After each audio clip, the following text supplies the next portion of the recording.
Ce-s cu astea, mă, fumezi? Nu, mamă, că nu, e un coleg de la școală, mi-a dat să le țin și le-a uitat la mine. Mă, să nu te pună dracu să fumezi, că vezi, nu iau asta? Pe curul tău o rup. Nu, mamă, că nu, cum să fumez?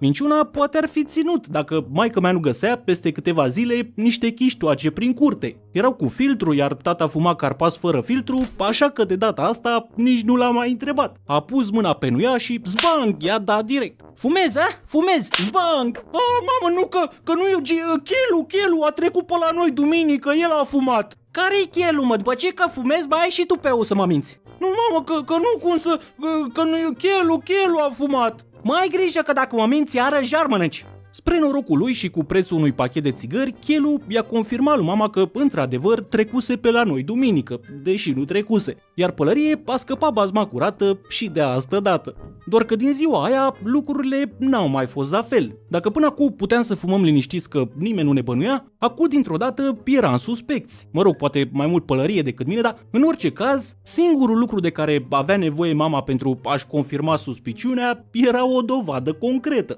Dovadă care, din păcate pentru noi, avea să apară câteva săptămâni mai